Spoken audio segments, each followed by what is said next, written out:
Welcome to another episode of Self-Care Saturday with Indy Jones. Today I have two special guests. I always say that. And why? Because it's absolutely true. If you've been following these videos, you know that each and every guest, they are special. But today I have the honor, I have the privilege to welcome two of Maryland finest brother educators. And I really want to have a conversation about really what it means to be an African-American male in education. So that's just one part of what these gentlemen will talk about today. They're going to talk about a lot more than that. So without further ado, I'm going to allow them to introduce themselves. So we will begin with Mr. Sembly. Thank you, Dr. Jones. I'm David Sembly, husband, father, educator. I've been a classroom teacher, teacher mentor, an assistant principal, a principal, and now have the good fortune of working with new teachers in my district. Honored to be here today. Thank you, David. And Mr. DeVaughn. Good afternoon, everyone. Vaughn DeVaughn, father of five, married to my wife, Taria. This is my 19th year in education. I'm currently teaching in Baltimore City Public School System. I'm also a head coach, track and field, mentor. I wear a lot of hats. So, yeah, and I'm happy to do that, though. He does. So these are two great men. We work really hard to get our schedules together so we can have this conversation right here. So let's begin. I'll begin with you, Vaughn. What does it mean to be a Black man in the 21st century? Wow. Being a Black man in the 21st century,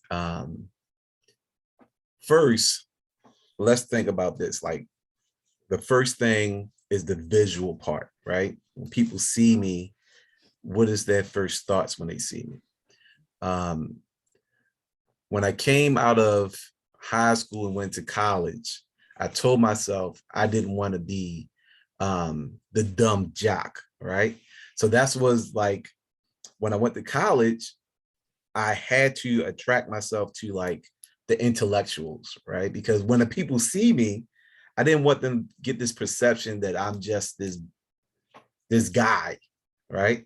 Not knowing what was really part of me, whether it be the intellectual part, the caring part, the athletic part. It's a lot of parts of me being a Black man.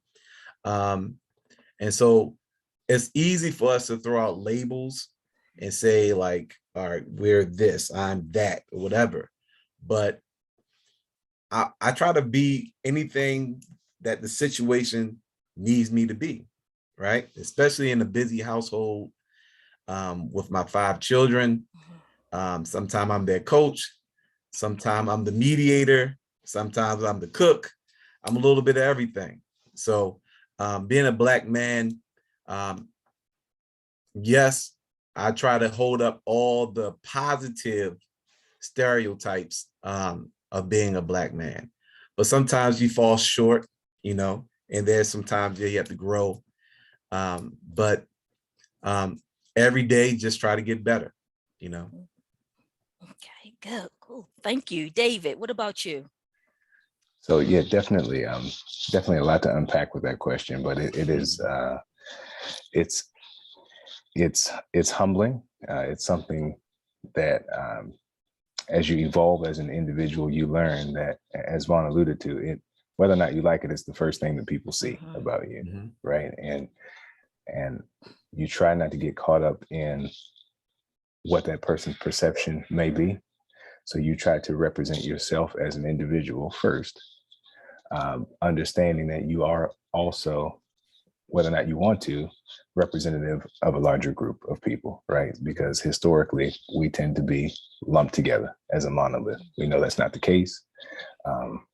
So in that respect, there can be a burden to it because you recognize that whether you're in a professional setting, a public setting, a social setting, one misstep, right, can unfairly represent not only you in that moment, but an entire group of people, right? And so you combine that with being a father and trying to explain that to, so I have 3 young men that I'm trying to raise, trying to explain that burden, that responsibility, without putting any unfair limitations on their ability to be children. Right. And so then, as Vaughn said, we wear many hats. So, you're a husband, you're a coach, you do all of those things. You try to do it with dignity and with pride. And it also means reminding yourself that you do have the right to slip and to make a mistake and to be an individual and not to have to be the representative of a wider group. So you want to give yourself the liberty to be who you are, right? An individual first, but again, recognizing that you represent so much more everywhere you go. Yep. So now I'm gonna get to the education piece in a minute. So thank you, David. And I want to ask both of you, because as you said, your fathers, your husbands, your brothers. So, but as fathers, and I know with you, David, that you have 3 sons, and then but Vaughn has both daughters and sons. So for you, David, what does fatherhood really looks like for you? So I would say it's, as cliche as it might sound, it's the most important job that I have, right? Because it looks like constant education, right? So taking advantage of teachable moments throughout, everywhere, right? That perhaps don't have to occur in households that don't look like mine. Right. So it's prepping them for the world, whether it be an interaction that they might have with their teachers, an interaction that they might have with classmates, or an interaction they might have minding their business, walking down the street. Right. So you try to gradually expose them to all of those realities without instilling fear in them. Right. Like, so it's a balance of teaching them to be men and to be themselves and to be proud of who they are, while balancing that with being conscious of how some in the world might view you, and equipping them with the appropriate tools to handle all of those potential interactions, right? And then after doing that, doing all of those pieces, trusting that what you've instilled in them will be enough to carry them through. It's about teaching limitations that other people would seek to put on them, while simultaneously teaching them that those limitations are bogus, right? Like we're not going to have these glass ceilings. We're not going to put a limit on what our opportunity or what our potential is, despite the fact that some would try to impose those on you. And then even still sifting through some who might try to impose those limitations with different motivation, right? Like, so some might do it thinking that they're in fact doing a good deed, while others are doing it because they believe that they should fit in a box, right? So we're trying to gradually expose them to all of those pieces, so that ultimately they can grow up to be the men that they want to be. And it's about being strategic in those little bit of those teachable moments, those life lessons to which you expose them at the right time, right? Without overwhelming them, or again, without causing them to minimize who they are. Right. That's a lot. Mm-hmm. I'm gonna let Vaughn answer. I don't want to interject. So Vaughn, what does fatherhood look like to you? For me, family and fatherhood is ministry. And my job as the minister of my house is to show them love, is to sacrifice for them, but also give them understanding behind it. I've been blessed to have a father, grandfather, uncles who are great men in their household. So to break the urban stereotype that, Black men are not in their homes, that's all I seen growing up. My uncles were there, father, everybody was there. So for me, it was natural to want to be even an educator, because it was just me pouring out myself outside of my household. And so once again, that ministry and that sacrifice of love, to show them the bigger picture, because I'm focused enough to achieve the goals that I have set. But I'm also focused enough to understand that I have 5 kids that need guidance. And I had to kind of step back a little bit for myself, to make sure they're going in the right direction. And with that fatherhood comes the 200 something kids that I teach, because I have to step in and give them guidance and give them protection and give them love and encouragement and all those things also. So it's I don't want to say it's a burden, but it's definitely a sacrifice of love, that I have for my children and other children. Yeah. And that's thank you. It's that's one, your answer is a great segue to another part that I want to talk about that actually links the two of you, even though you just met on this podcast. So you mentioned education, being an educator, working in Baltimore City Public Schools. So could you talk a little bit about that experience? And again, we're putting that label on there as far as being a Black man, whether it's always how you define yourself, but we know in the general society, like you said, that visual cues, that's what people kind of look at. So what has that really meant for you to be a Black man working in a public school system? And when we know that we have a dearth of Black men, African-American men, especially in the elementary level, and you're at the high school level. You're still at the high school level? Well, currently I'm teaching at the middle school level. At the middle school level. Okay. All right. But I'm coaching. So I'm really working out of 2 schools if you think about it. But I'm coaching the high school. I think he just paused for a minute. We'll just wait.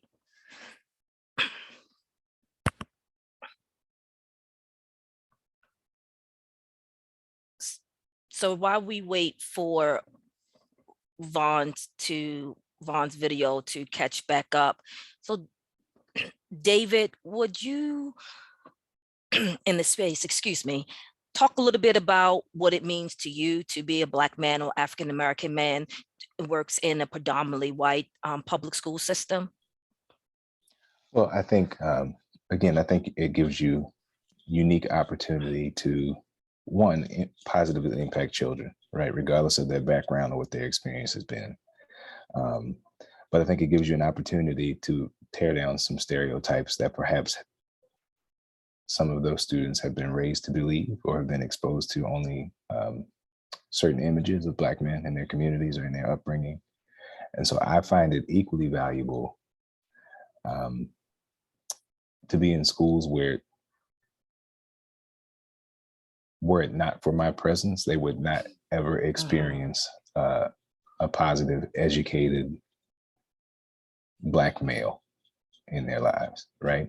And so for them to have an opportunity to interact and interface with somebody on a daily basis who defies either what they've been taught or what they believe to be true, I think is a very powerful agent of change, right? And even in some of our youngest learners, to see that this person doesn't fit in the box with what I've been made to believe or what I've been exposed to, and perhaps will enable them as they matriculate through school and through life to at least form some of their own opinions, right, about what people are and who people are.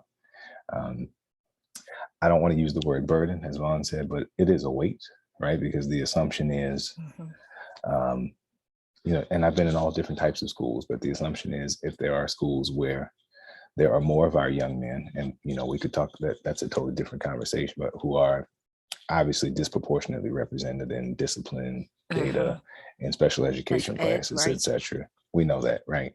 But then the assumption is, as the Black man, you can be this Black boy fixer, right? Or whisperer, or you go into that room and tell me what I got to do. Right. So on the one hand, you want to help in those areas, but on the other hand, it serves to perpetuate some of the problems that we continue to experience. right? Because then the Mhm. assumption is you must have a similar fill in the blank background, and you can relate to them on a very personal level, and as such you should be able to fix them, Right. right? You also find yourself being drawn into conversations where, whether it's overtly or implicitly stated, you are supposed to be kind of the Black representative, Mhm. right?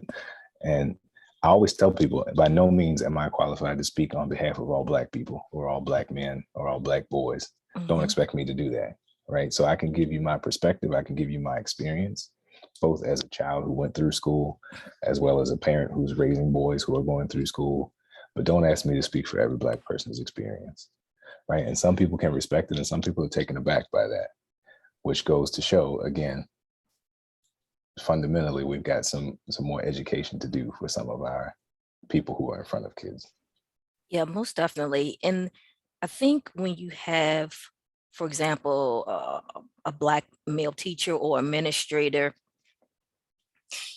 for some people, it gives them an out to learn how to best and effectively interact with students who are different from them, meaning they'll bring them to you, right?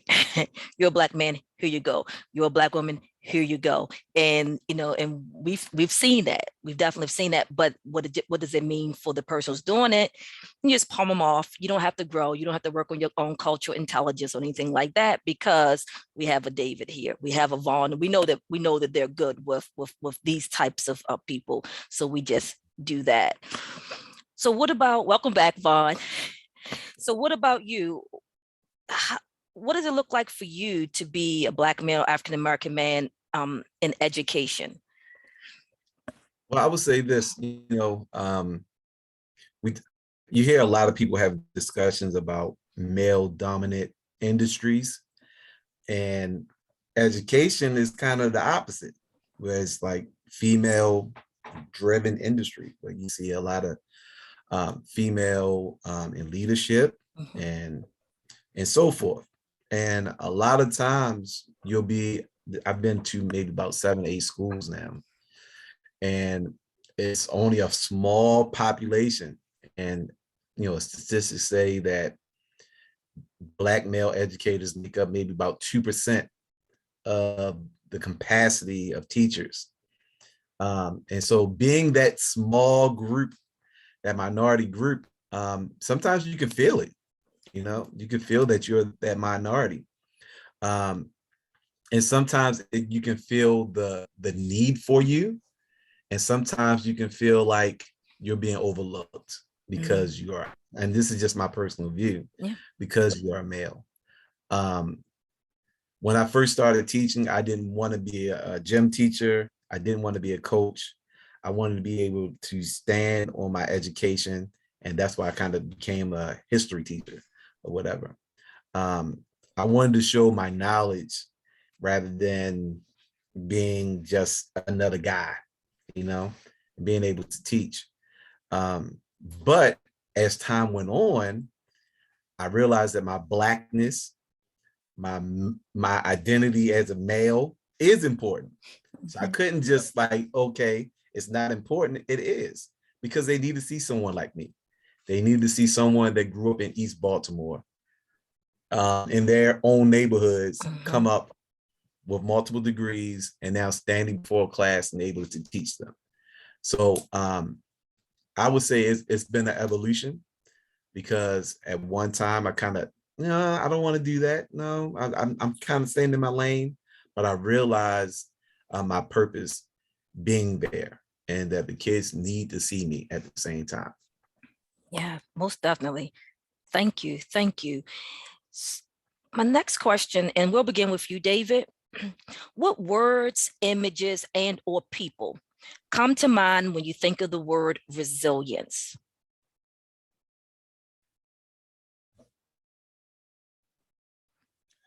Um, so I'm going to start with father, and Mhm. because of mine, right? And so I know his story, uh, starting out in a single parent household, um, knowing who his father was. Father was nearby, but Mhm. not terribly involved. right? And initially attending segregated schools. Um, um, being told frequently that success was not an option for him, right? To helping to raise his younger siblings, who all became successful in their own right, to starting his own family, right? And being present for his children where he did not necessarily have that model, right? And then I look at him in his older age and just being proud of his children who are obviously grown and successful in their own right, being a very proud grandfather. And so for me, having the model of him who did not have the benefit of a similar model gives me added motivation to be present in the lives of my children and in the lives of all children. So I think about him when I think of resilience. He also happens to be a historian, so he's told told me many stories both locally and abroad, of just multiple examples. But the short answer for me would be my father. All right, and I have a follow-up. Make sure I see if I can remember to make sure I pose this question to you, David. Thank you, your dad. And Vaughn, what about you? Words, images, or people that come to mind when you think of the word resilience? Man, I instantly think about my wife and I relationship, and it feels like everything that is thrown at us, we're able to combat it and come out victorious. And so it's no way where I am today without her, because even though we both share characteristics that complement each other, and but together we're resilient, and we're stronger together, most definitely. So definitely I would look at us as a image of being resilient. And right now I just feel like with everything going on, just the American people, just people, just right now, it's a lot of things going on. People are suffering and heartache, and it's just wow. But it just feel like everyone just wants to get up and just move on, move forward.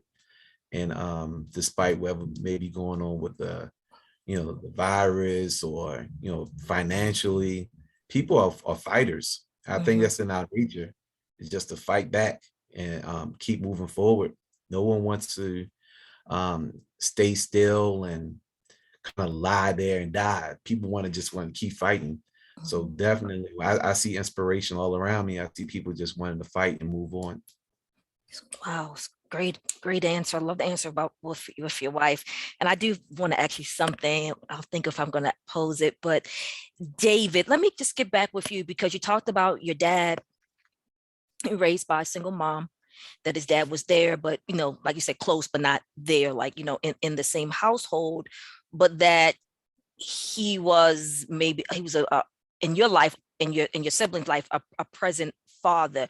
What do you think, or maybe what do you know? What was that switch with your dad? If he didn't have that example growing up, how could he be the type of father that he was to you? What happened? Do you know?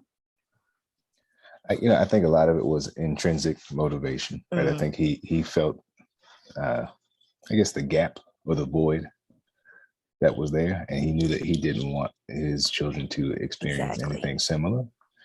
I do think in a lot of ways, being the oldest in his house, which he was kind of thrust into that role far too prematurely, which we know is the case for a lot of the young men in our community.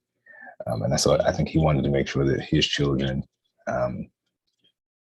experienced childhood, right? And so I think that was a big part of his motivation. And that's not from anything that he's told me. It's just from observation and from life experience. I think it was, to be, at the risk of sounding cliche, it was just really wanting something better for his kids than what he had. Yeah. And I don't think that it is cliche. I don't define it as such. And it makes sense to me. It's kind of what I think, when you're raising a household, even if it's a really great, supportive, loving, wonderful household, some things as an adult you want to continue. And then the other things about maybe growing up, your childhood experience that you want to do differently. But I think at some point when we want to change, we have to make that conscious, deliberate decision. And there may be other people who support you in it, but at the individual level, you have to decide that you want to do things differently. And that's basically what you said. I do find it interesting. You said you haven't had that conversation with your dad. Is there anything that stopped you from having that conversation, or it just never occurred to you? We've discussed lots of things, but honestly, that just never quite came up. Okay. But again, just like kind of through the bevy of life experiences and paying attention and listening and seeing his interaction with his father now, kind of piece some of those pieces together. Right. And I must ask you this question, Vaughn, but I think it's connected a little bit to what David was saying, but it definitely, I think, is linked to your answer as far as resilience, you and your wife as a unit. So I have a portion in the journal about our feelings and our emotions. So my question to you, Vaughn, is as a young man, as a young boy, as a boy growing up, what did you learn about feelings or emotions? And what I mean by that is whether you learned it directly or indirectly, which is often the case in our households. But what did you learn coming up as a boy about feelings and emotions? Wow. I would say, growing up, I was very introverted. Like I stayed to myself. The only emotion that you will see me really display is when I play sports. Outside of that, I was kind of that cool kid, just kind of chilled in the corner, not doing much. And I see my son, he's the same way. I'm like, I'll look at him like, give me some energy, like, but I was the same way.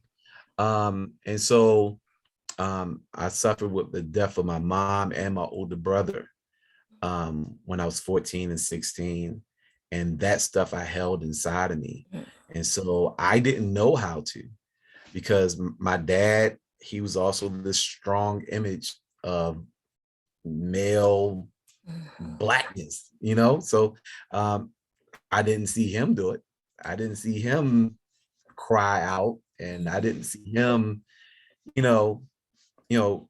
show that emotion. And so I just kept everything within. And I'm telling you, the things that brought out my emotion as I got older, I would say definitely would be my children.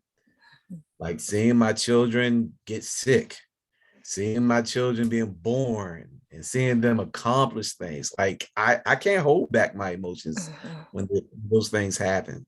And so it really brought out the softer side of me. But now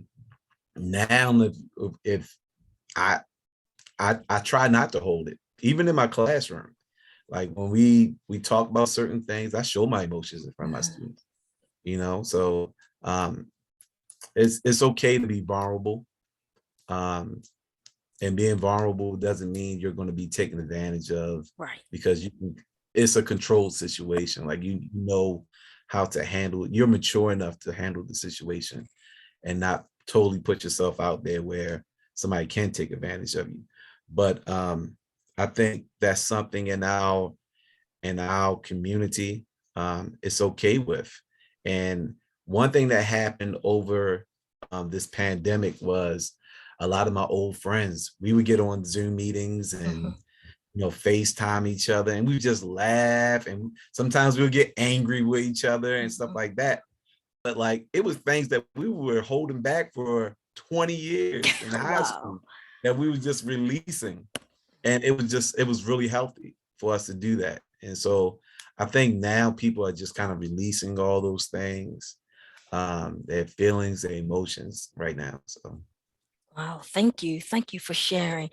What about you, David? What did you learn about feelings and emotions when you were a boy? You know, I would say that that was one of the few things that was not explicitly taught in our house, right?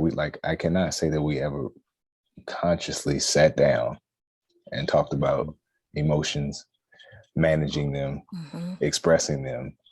Um, it's just not something, feelings just weren't something that we did per se. And so I am trying to be a little more conscious about factoring in mental well-being and emotional well-being for the upbringing of my kids. Right. And I won't say that I was neglected in that area, but I certainly wasn't educated in it. Right. And so having exposure as an educator to many children, etc., coming into parenthood, I realized that that is a key component of your child's well-being. Right. So now we do attempt to have conversations about regulating your emotions and expressing them and understanding what your feelings are and navigating through them, or sometimes taking a break and walking away until you can actually name what you're feeling or why you're feeling that way. Those are things that I didn't have the benefit of. Right. And I know that that's something that we as a community, we have to do better at. You got to, it's okay to show your boys that it's okay for them to cry or be upset, right? It does not necessarily diminish your masculinity, make you less of a boy, less of a man, right? So some of those releases are healthy. And so I'm trying to do a better job of including space for that in the house, recognizing that there'll be certain places where they won't have space for that. So that's somewhere where we're trying to grow, where I know historically we haven't done as well as we should have. And there's myriad reasons why. Right. But yeah, we didn't, that wasn't a big part of what we did. The best way I could say it, as I said before, is we didn't do feelings, really. Right. Didn't do feelings, but you did do feelings, right? And I think both of what you talked about is the generational aspect of how you define, handle, manage, all those words that you use, emotions, because whether we name them, whether we talk about them, they're there. And we respond to them, whether we want to acknowledge it or not. But like you said, I'm trying to do this. You having a certain awareness because you see the value and importance of it. And we see it in schools with students who don't know how to manage their emotions, who don't know how to accept it, and adults. We shouldn't even just say students. We have adults in the building. Man, do we see that. We deal with professional growth and development, and we see that with adults. And they haven't learned it. So just because they are adults, just because maybe they should have certain skills and strategies, oftentimes they may not have them, or ones they have may be a little bit lacking. And we see that. And I think David definitely sees that working with new teachers. And the empathy must be there from his rights advisors when they're dealing with new teachers. So that's great. Thank you. And so it is about what we learned, but also what we now believe. And Vaughn, you did a really nice segue connecting, when you see something in your son and you're like, wow, he probably got that from dad, right? And you weren't trying to emulate it. You emulate a lot of things and you're like, you have to work on those things. That's wonderful. Good. I ask you guys another question. And when I ask this question, I always give people an option to answer one or the other. You need not answer both. So, and I believe let's start with Vaughn. Describe a time in your life in which you weren't as resilient as you wanted or needed to be, or a time in your life in which you felt truly resilient. Oh, wow. Wow. I would say the time that I felt like I wasn't resilient enough was, well, part of my professional journey is getting out the classroom, right? Because I've been in the classroom, this is 19 years now. So part of my professional journey is like, I'm at that phase of my career where I'm like, it's time for me to go. At the same time, and it kind of goes back to what we already discussed, right? Some people call it survivor's guilt or whatever. I feel it as being one of these few Black male teachers in the classroom. It's hard for me to leave, right? Because I feel like my role, even though sometimes it feels unappreciated, right? I feel like my role is needed, right? Because there's not a lot of me's walking around. So, but at the same time, I know that I haven't done everything I needed to do to prepare myself for my next steps. Yeah. Right. Because I'm so focused on this and that and making sure they're okay and my children's okay. Am I really doing everything I need to do to make sure that I'm prepared for my next steps? So that's the one thing. And I wrestle with that. I wrestle with that a lot. Let's see the other part of the question where it asks the time where I felt like I was really resilient.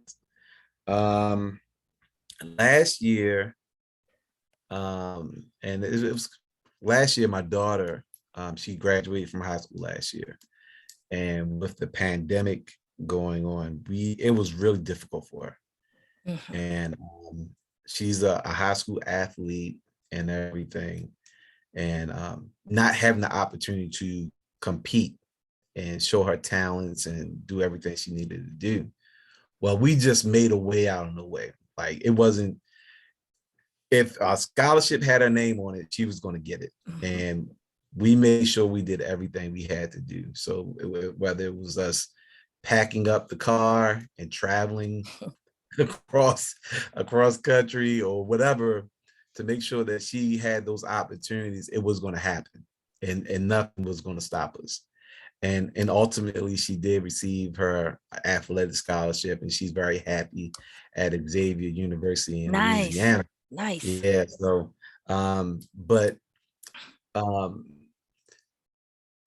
I, looking at both sides of those questions, I want to be able to show my children that I can pick up the pieces, right?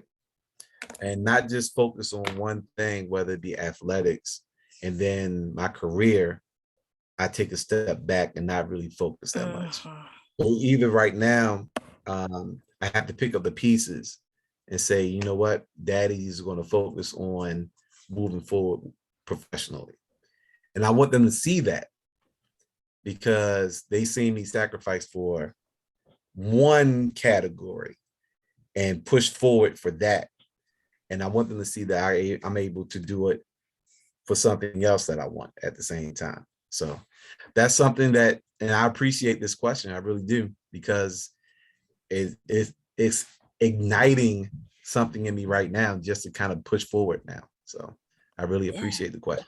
That's excellent. I think it's something about being a teacher. I don't know. I think it's something about our profession, and because it draws certain personality types. I would just say that. And sometimes we will sacrifice a lot and give a lot. I mean, I should say sacrifice. So we really give a lot. I think what you're saying is sometimes at the expense of, let's say, not being Dad DeVaughn, but Vaughn DeVaughn, right? Just you, what it is that you want to do as a person. Right. That's not necessarily what it means to be a dad or a teacher and other things. And yeah, do that.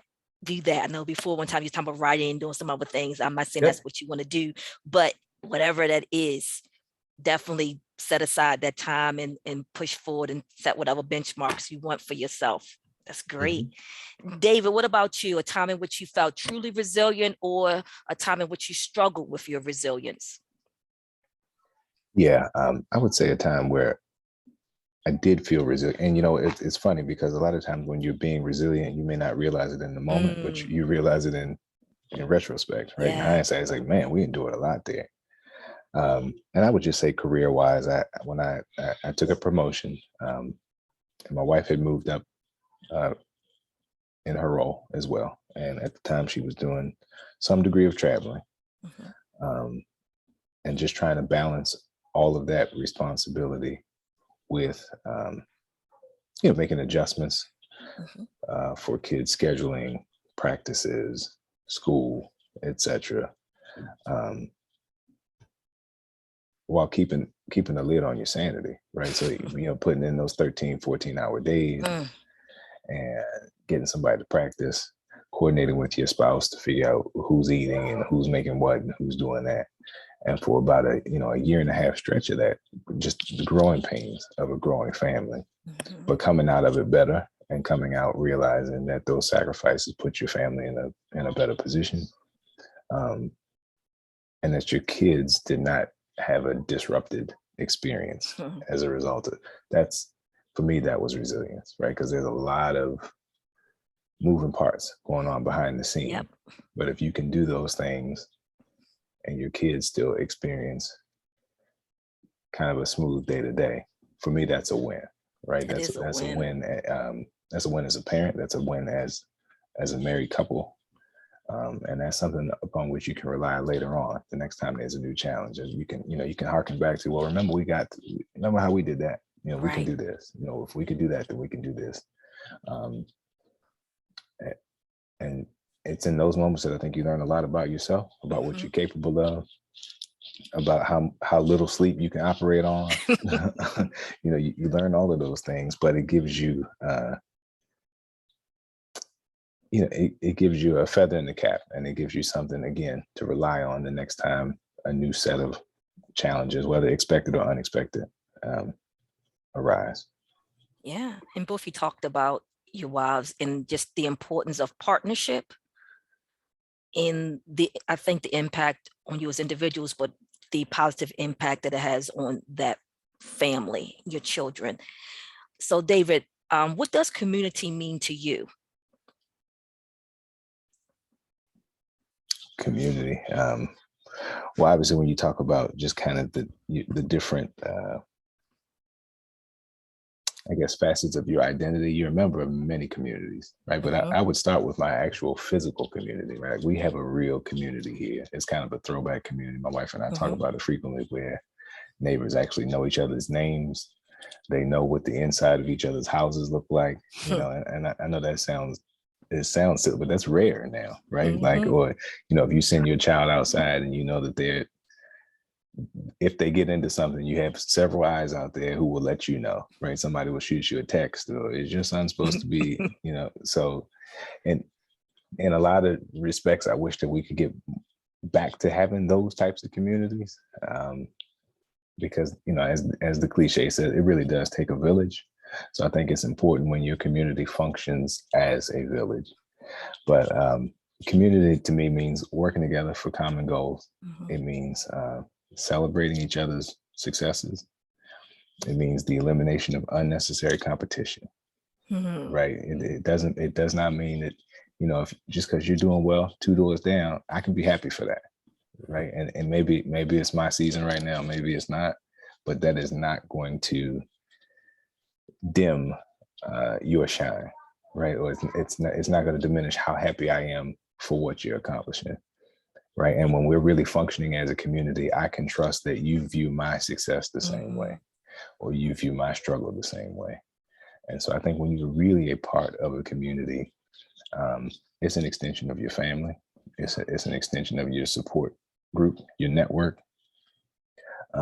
And there's some security in that, because there are other people who have your best interests at heart, as well as those of the people who mean the most to you. So that's what community is for me. Wow, thank you. Thank you. What about you, Vaughn? Yeah, definitely. I agree with David. The idea of community being part of something big, and that that everyone has the same goal at the end of the day, whether it be just peace of mind, and whether it be you're part of the school community, where there's a collective goal that everybody wants to reach. And I think now, as David spoke about that, like, man, we're really missing that community aspect of just our society right now, especially in the urban areas, because like, man, I remember just growing up and we knew Miss Smith, we knew Miss Harper, we knew, it felt like every corner we turned around, we knew everyone, and everyone knew my mama. So they kept us in check, you know? And so we really missed that sense of community. But at the same time, we have to welcome it at the same time. A lot of times I feel like some people they want it, but then at the same time, they push it away. So with that, that need of community, you have to understand that it's not, you're not losing privacy or anything like that. But if we're going to let people into our life, we have to let our guards down sometimes. And so we can't do it by ourselves. There's no way we can make it in this world without, by ourselves. It takes a team. And I really respect and love my team that I had on my side. Wonderful. Great. Thank you. So Vaughn, I'm again begin with you. So talk a little bit about what self-care means for Vaughn. What does it look like in your life? Either what are you actively, consciously doing, and or what are some aspects of your self-care that you're like, I could do a better job in that area? Yeah. So, just getting over 40, so the idea of self-care really means a lot more when you get over 40. Because, when you're 30 and 20, you just like, it's whatever, I'm just out here living. But when you get around 40, I'm 42 right now. And just understand my body don't feel the same, my knees don't feel the same. So I gotta take care of those, I gotta maintain this thing, man. I gotta be around as long as possible. So just eating right. I'm looking at my cholesterol levels. I'm like, man, what in the world? Blood pressure and all those things that I never paid attention to. Like I couldn't even read my blood pressure. Like I didn't even know what the numbers meant, until like last year I realized so like those things are important. So I'm really starting now. Well, I've always been like, I try to stay physically active, but it wasn't a purpose behind it, right? So now it's a purpose, right? I understand that I need more cardio than to bang out some weights. I really need to do some laps around the track than lifting weights or whatever. So those things are important. But like now, like me and my daughters, like Thursday, we got a pedicure date. Oh yeah.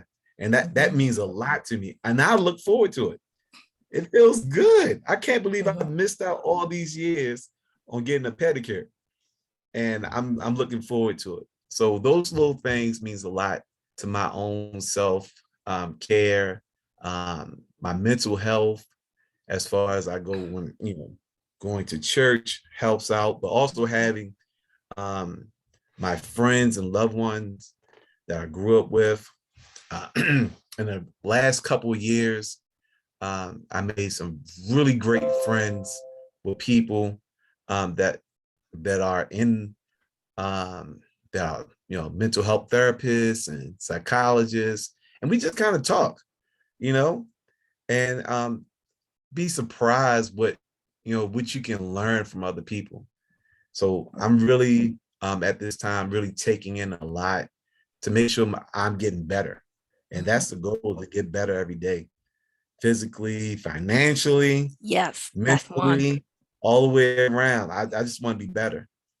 Yeah, you named a lot of different types of self-care, and I love the dad-daughter time that you talked about there. That right there that's golden hour. What about you, David? What does your self-care look like, or what do you want it to look like? So Vaughn hit a lot of very good points. You get older, you become more mindful of, I can't eat like I used to eat anymore, or indulge in certain activities to the extent that I used to anymore. But it's also about prioritizing, right? And recognizing that I don't always have to be going 100 miles an hour, right? So certain things you learn to pace yourself. With experience usually comes some degree of wisdom, right? So you learn that not everything is an emergency, right? And you learn that if you do things intentionally and with some degree of structure, you will get those things done, right? And that you'd be surprised as to how much that can diminish the level of stress that you carry day to day.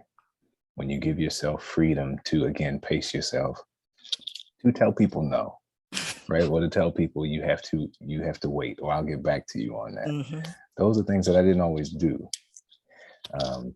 And then giving yourself to, like time off. When you're off, really be off. Right. Right. If you're on vacation, really be on vacation, because you don't get second opportunities to do those things with the people who matter. So that's a big part of self-care. And then I think also self-forgiveness is something that I continue to work on, trying to rid myself of this perfectionism that we carry around and we chase, which is completely unattainable, right? And recognizing that as much as you'd like to, sometimes you don't always represent yourself as best as you want to, and understanding you can dust yourself off, and that's okay. And I'll go back, I'll have another opportunity at this and I'll do better the next time. And realizing that that's all part of the process. So factoring out all of those things, I guess mentally is very freeing. And then it benefits your health physically as well, right? When you let go of some of that unnecessary baggage, when you get better at focusing on the things that you actually can control, it really does a lot for your overall psyche, your overall well-being, and again, even the physical stress that you might carry around. So doing things like scheduling time with just the family, or time with just the spouse, or going to get a massage, or doing something for you and not feeling guilty about it, right? And not feeling like you are sacrificing or missing something else because you actually made the conscious decision to do something for yourself. And I'm getting better with that, and I'm beginning to reap some of the benefits of that. Just whether it's the quality of sleep I get at night, or how I feel on a Friday walking away from work. A lot of those things, there's a lot that we can't control, especially now, right? So you really have to emphasize and highlight the things that you actually can. Yeah. Wow. So many great words that you used there. So many. I'm not going to repeat them. I was going to write them all down, but so many nice words there. I think pulls out what is important as far as self-care and how we have to think of it and how we have to treat ourselves for both of you. So I just have two more questions, and then we'll draw this conversation to a close. And I'll begin with you, David. Complete the sentence. I am. I am evolving. Wow. Nice. And for you, DeVaughn, excuse me, I'm going to ask you to complete the following sentence. I love my family. I probably could have wrote that one in myself. Yeah. Right? David got me with the evolving one. I love that one too. And then my final question, and I always say this, you can answer it however you want to interpret it. So we'll begin with you, Vaughn. What is the color of your resilience? Ooh, the color of my resilience. And my color of my resilience is black. It is black. It is definitely black. And I hold my blackness with pride, and because because they need to see this black man be resilient, and it just comes down to it. I believe that there's a scripture that says, when Jesus said, when I was in the world, I was the light of the world. Now ye are the lights of the world. So I believe that being a light the one thing that happens with a light, you can light another candle with a light. Mhm. And so if I'm lit, then I can light someone else. And so that's my job, is to stay resilient so I can influence, inspire, motivate someone else to be resilient also. Wow. Beautiful. And that's an amazing answer. I just laugh like that because most of the people I interview are women. I just know more women than I do men. But I had these two brothers that I interviewed, and they said the same thing. As soon as I asked a question, they was like, black. The other was like black. It was just, sometimes I just love the simplicity of brother. It's just straightforward. I don't think any more about it. This is what it is, and this is what it means. And it's such pride in it. That's what I love. It's such pride when they give their color of their resilience, no matter what their color is. So, David, what is the color of your resilience? Well, I guess Vaughn probably could have done the mic drop, because that also is my answer, right? Is it? It is, and it's a badge of honor. It cannot be ignored, and nor should it be. And like as we said at the top of this conversation, it is very often the first thing that is noticed when you walk out the door. And I think that the more we embrace that, the more powerful it is, right? Like I don't have to be resentful of that. It is what it is. And there was something I watched a long time ago that it was an experiment, and it talked about how folks of all groups, what they use as descriptors. And I can't quote what the percentage was, but anytime the person was black, that was usually the first or second descriptor to describe that person. Right. So that's what it is. That's what we carry. That's what people see. But that's also what's beautiful about us. And if I can make a home improvement reference, so when you paint, if you've ever done any painting, you buy your own. It comes in all these different finishes, right? So there's flat, there's matte, there's like semi-gloss, and then there's high gloss, which you usually use for like your trim, your doors, etc. So I would say mine is a high gloss black. It's shiny, it's durable. You can wipe it clean if something gets on it. It doesn't chip easily. It's high traffic. So I'm gonna say mine is the color of my resilience is high gloss black. High gloss black. Man, gentlemen, I'm gonna give you both a round of applause. Round. Thank you both for making time. I know we're all home on our winter break, well-earned, well-deserved break, being educators home with your family. So again, I want to thank you for your time. I want to thank our guests for stopping by on our special Brothers in Education podcast. And if you haven't had an opportunity, make sure that you subscribe to the channel, like this video. And again, thank you, Vaughn DeVaughn. Thank you, David Sembly. And until next time.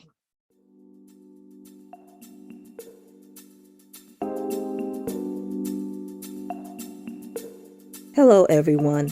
Thank you so much for listening, and don't forget to like and subscribe. If you want to support me, please visit my website at ndjonesparanormalpleasure.com, where you can find more information about my self-care journals, coloring books, and paranormal romance and urban fantasy novels. If you want to purchase some fun goodies for yourself or a friend, stop by the store tab where I have links to all of my shops. And finally, if you want to stay updated on upcoming events, giveaways, and all things ND Jones, please follow me at ND Jones Author on Twitter, Instagram, and Pinterest. Until next time, thank you.